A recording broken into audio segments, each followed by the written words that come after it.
Hello, my name is Richard Bragg from WRVS, and I'd like to share some tips with you on getting started with your e-learning.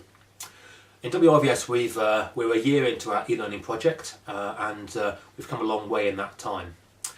When we started out in our project, one of the things that we realised early on was that it was going to be a large-scale project. So the first tip is to think of your e-learning project as a project by itself.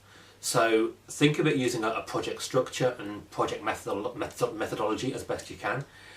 So think about things like planning the project out, what your milestones are, who your stakeholders are, what resources are required, and so on. I think the better organised you can be, the easier it will be to manage the project and understand what is required from start to finish. The second thing to think is similar, but think of it as a learning project.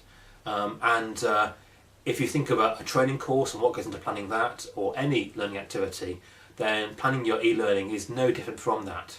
So it starts with a thorough identification of training needs, and the more time that you can spend working out exactly what you want to do, why you're doing it, what the end result's going to be, and what the business benefit is, the better.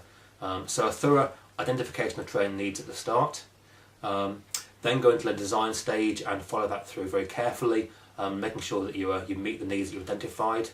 The delivery stage then becomes the actual delivery of the project and everything that happens within that. And then finally, don't forget the evaluation. If you identify the needs correctly from the start and where you're going and what you're trying to achieve, that will help the evaluation. And as with any learning project, evaluation is best built in right at the start of the project, so you know where you're going, and at the end you can evaluate whether you've got there or not. The final tip that I mentioned that we've learnt on the way is in terms of resourcing. It's easy to think at the start that actually getting started with e-learning is going to be okay, it's going to be a big job, but manageable. In our experience, it's a far bigger job than it looks. I use the analogy of an iceberg. You can sort of see how much there is, or there's so much visible, and you think that's how big it is. But actually below the surface is a lot more. And we've needed to dedicate a lot more resource, time, possibly money into this than we first envisaged. It has been worthwhile, but it has taken a lot of resource to get there. So those are our first 3 tips for getting started with e-learning.